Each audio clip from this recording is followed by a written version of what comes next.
Hey, what's up, everybody? Seth here from lawofattractioncoaching.net. I hope you guys are having a fabulous week. I want to make a video today about a book that I've been reading actually for the last couple months that is just so powerful. I had to get out here and share it with you. It's called John Maxwell, the Maxwell Daily Reader.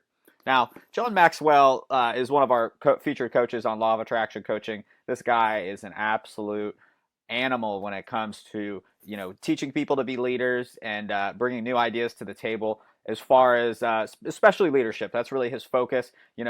All the other great coaches learn from John Maxwell. I know so many successful business people who say they owe a lot of their success to John Maxwell. I mean, this guy is the absolute man. If you haven't heard of him, then go research everything you can about him. You'll definitely learn a lot. Now, recently I've been reading this book, The Maxwell Daily Reader, and it's just there's so much here that I've been reading this for about 3 months and I haven't even got through it. So the basic idea here is it's 365 days of insight to develop the leader within you and influence those around you. So what it is it's basically 365 little pages about different concepts and ideas that have to deal with leadership. So every day you do a new one. You're supposed to do it in order. I like to skip around. I like to read a few a night because one page of John Maxwell just isn't really enough for me. But you're supposed to do it in order. So if you notice here, there's dates. So January 11th on this one, it says the law of priorities. January 10th, charting the course. The next day, January 12th, people need to know they helped. And every single little thing is like a very powerful concept in leadership, but then he talks about it, he fleshes it out, and in the bottom it has a quote that kind of sums it up. So I just wanted to hit a couple of my favorites here. I have the pages marked and stuff that really resonated with me. If you guys don't know my past, now I work primarily online.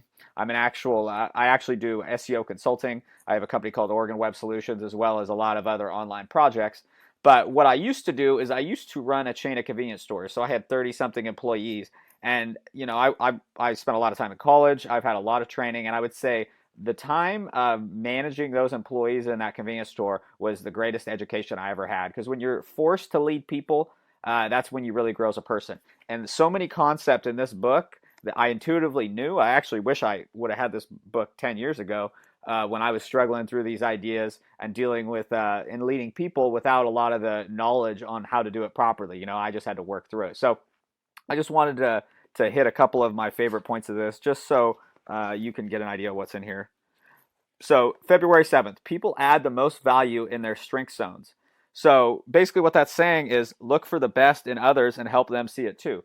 So you, as a leader, if you have a group of 30 people that you're leading as employees, you need to actually look at each individual person separately and find out what their strength is. So, a lot of people, maybe they're a really good people person and their strength is actually dealing with people. Maybe they're more analytical and they're better at dealing with numbers and they're going to work better in the back office. But as a leader, you need to find the good and the strength in all these people, and you need to put them in their position where they're going to be most effective. Now, if you put someone that's a really good people person in the back away from people, that would probably be a mistake. If you put someone that's not good at interacting with people, maybe they have a gruff attitude and people kind of take them the wrong way, if you put them as the front person, as the head point person in your organization when dealing with the public, then that's going to be a problem. So as a leader, you need to actually find the strengths in people and actually put them in the right position. Okay. And some people, they just might not fit in your organization. And you, as a leader, you need to realize that.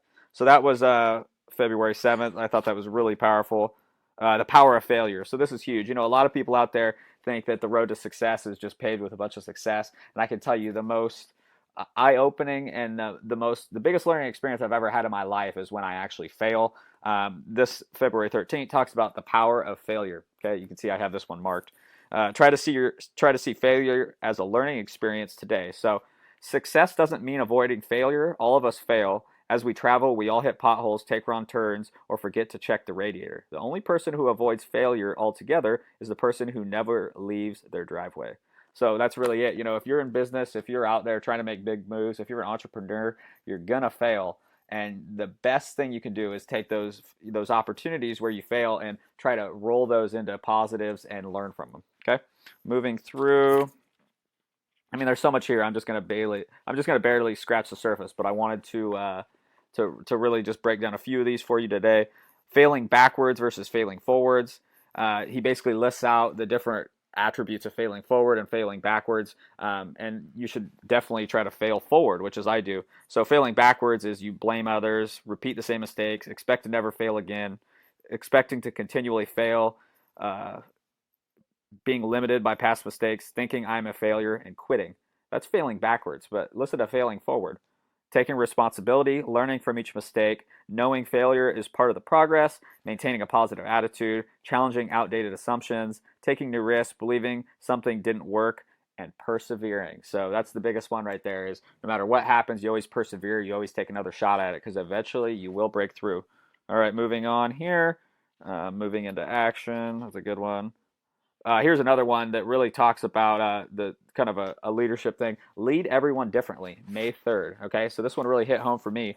Like I was talking about earlier, is everyone needs to be led differently. Some people need that little extra encouragement every day. I noticed a lot of the employees I had really need me to tell them almost every day, "Hey, you're doing a great job." Other people just want to be left alone. They don't want they don't need that daily encouragement, but they just don't want to be bugged about stuff, and that's where they thrive. So every person responds to you as a leader differently.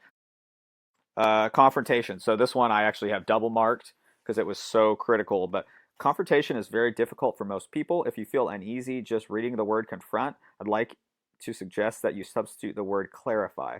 Clarify the issue instead of confronting the person, then follow these 10 commandments. And the 10 commandments of confronting people, literally, this is all stuff I learned. I mean, you call it the school of hard knocks, but I actually learned it in the field. But all of these hit home for me so much. I had to mark this one and read this over and over and over. But when you're confronting people, real quickly, do it privately, not publicly. I see people make this mistake all the time. They're more passive aggressive, so when they do confront people, they kind of blow up and they do it publicly in front of other people. Wrong way to do it. You should always do it privately. Yeah, that's harder to do, to pull someone in an office and have that one-on-one, but that's really the best way to do it. Do it as soon as possible. The longer you wait, the worse it's going to be. Speak to one issue at a time. Once you've made your point, don't keep repeating it. Deal with only the actions the person can change. That's huge. Avoid sarcasm. I notice this, a lot of leaders, they're always joking with their staff, and then when they try to get them to do something serious, or they need something done that's serious, it's hard for them to make that switch, especially in the eyes of the employee. Because if you're always joking with people and then all of a sudden you're serious, they don't know if it's a joke. So definitely avoid sarcasm. I try to keep more professional demeanor with my staff. So then when I do say something very serious to them, they know that this is a serious issue. I'm not always just a funny man. Um, don't apologize for the confrontational meeting. Present criticism as suggestions or questions whenever possible, and don't forget the compliments. So he's saying what you do is you sandwich compliments into the confront and then compliment. So say something nice about them, tell them what they're doing wrong, and then say something else nice. And the bottom quote, so powerful: have courage and confront the person you have avoided dealing with. So we all do this. We all want to avoid having that confrontation, but it's like ripping off the Band-Aid. You just got to get in there and do it. Okay. Let's move on. Moving on. A couple more. Achievement over affirmation, another good chapter. Avoid gossip is huge. It's been said great people talk about ideas, average people talk about themselves, and small people talk about others. So do not engage in gossip or allow anyone to draw you into it. Super powerful, especially as a leader. The power of people skills, by far the greatest single obstacle to success that I see in others is the poor understanding of people. So are your people skills as good as they possibly can be? Literally the number one attribute I think in a leader is people skills. Last one, November 27th, burn the ships. How do you find true commitment? Let me tell you how, it tells a story about how Cortez came and basically burned his ships, so he was stuck here. And that's really commitment. The old saying, burn the ships. Are you committed enough to burn the ships if necessary to ensure the success of your team? So if you're going to do something, you're only going to be successful if you commit 100%. So there you go. There's a lot more here. Like I said, 365 days of coaching. Each day is so powerful. I mean, this is an overall amazing book. I highly suggest you get this. If you're into leadership, if you want to learn more, I mean, this is something you could read for years and never get tired of it. John Maxwell, the Maxwell Daily Reader. I'm going to include a link in the description. You can just click and buy this thing off Amazon. That's probably the best place to get it. And, if you're looking to be a leader or you're looking to improve your leadership skills, definitely check this one out. That's all I got, guys. If you're interested in more self-improvement coaching, then visit our website, lawofattractioncoaching.net, and sign up for our 30-day coaching course. It's free, and there's a bunch of good info in there. You can sign up right here as well. So thanks for watching our video. I'll see you on the next one. Take care. Hey, what's up, everybody? Seth here from lawofattractioncoaching.net. I hope you guys are having a fabulous week. I wanted to make a video today about a book that I've been reading actually for the last couple months that is just so powerful. I had to get out here and share it with you. It's called John Maxwell, The Maxwell Daily Reader. Now, John Maxwell is one of our featured coaches on Law of Attraction Coaching. This guy is